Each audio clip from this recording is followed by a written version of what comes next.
अगले साल यूपी में विधानसभा चुनाव है और यूपी की राजनीतिक हालात पर चर्चा के लिए भारतीय जनता पार्टी ने एक बैठक बुलाई थी।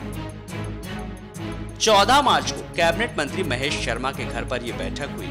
इस बैठक में उत्तर प्रदेश से बीजेपी के सभी 70 सांसद शामिल हुए। बैठक में प्रधानमंत्री के 2 सवालों से पार्टी सांसदों के पसीने छूट गए। पीएम का पहला सवाल था कि एनडीए के सत्ता में आने के बाद से उनके निर्वाचन क्षेत्रों में कितने गांव में बिजली पहुंची। पीएम का दूसरा सवाल था कि कितने लोगों ने दीनदयाल ग्राम ज्योति योजना के तहत सरकारी कार्यक्रमों के बारे में अपडेट लेने के लिए पीएमओ का ऐप डाउनलोड किया। हैरान करने वाली बात यह थी कि प्रधानमंत्री के इन 2 सवालों के जवाब में एक भी सांसद ने हाथ नहीं उठाया। पीएम मोदी के टेस्ट में फेल होने के बाद पार्टी अध्यक्ष अमित शाह ने कड़े शब्दों में साल 2017 के विधानसभा चुनावों के लिए तैयारी करने की सलाह दी।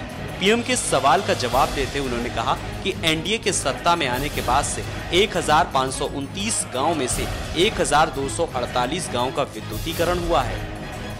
सांसदों से निराश प्रधानमंत्री ने कहा, ये जानकारियां सहयोगी सांसदों की उंगलियों पर होनी चाहिए। इनके बिना उन्हें पता ही नहीं लगेगा कि उनके निर्वाचन क्षेत्र को क्या क्या फायदे हुए हैं।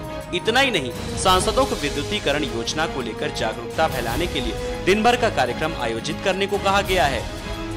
बीजेपी अध्यक्ष अमित शाह ने इस पर जोर दिया कि केंद्रीय योजनाओं से होने वाले लाभ का श्रेय मोदी सरकार को जाना चाहिए और ये कतई राज्य सरकार के खाते में नहीं जाना चाहिए।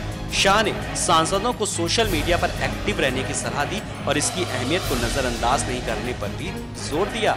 उन्होंने कहा कि पार्टी विधायकों को कम से कम 25,000 लाइक्स और सांसदों को 50,000 लाइक्स जुटाने चाहिए।